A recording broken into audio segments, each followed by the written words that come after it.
இன்னொரு புனிதம், அந்த பெண் குழந்தை வந்து இருக்கிறது, 7ஆம் வகுப்பு படிக்கிற பெண் குழந்தை.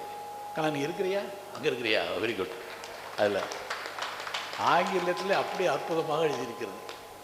எனக்கு ரொம்ப பிடிச்சது என்னென்னாங்க, அவங்க கிளாஸில் எல்லோரும் சேர்ந்து ஒரு ப்ராஜெக்ட் பண்ணுறாங்க. ஒரு 2000 ரூபா சம்பாதிச்சு அந்த 2000 ரூபாய் என்ன பண்ணுறது, அங்கே இருக்கிற ஒரு வாழ்வு ஆதாரமற்ற குழந்தைகள் ஆர்ஃபனேஜுக்கு ஒரு பணம் கொடுக்கணும்.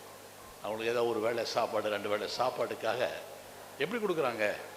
கோயம்புத்தூரில் ரேஸ் கோர்ஸில் ஒரு லெமன் ஜூஸ் தான் விற்கிறாங்க. எல்லோரும் 4 பேர் சேர்ந்துக்கிட்டு, 4 பேர் தானே, 8 பேரா, சரி 8 பேர் சேர்ந்துக்கிட்டு அதில் லெமன் ஜூஸ் விற்கிறாங்க. விற்று 2000 ரூபா வந்துடுது. அப்போ என்னாங்க, ஒருத்தர் வர்றாரு, கடைசியில் ஒருத்தர் வர்றாரு, பார்க்குறாரு. பார்த்துட்டு அவர் பண்ணுறதெல்லாம் பார்த்து ஒரு ஜூஸை குடிச்சிட்டு ஒரு பணம் கொடுத்துட்டு போயிடுறாரு. இவங்க அப்போ அந்த அவசரத்தில் பணத்தை எண்ணி பார்க்கல. அப்புறம் அதெல்லாம் முடிந்ததுக்கப்புறம் பார்த்தால் 5000 ரூபாய் இருக்குது அவர் கொடுத்த பணம்.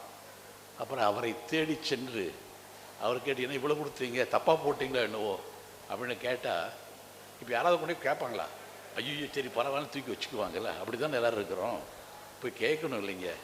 இதுதான் நம்முடைய அறம் சார்ந்த வாழ்க்கை.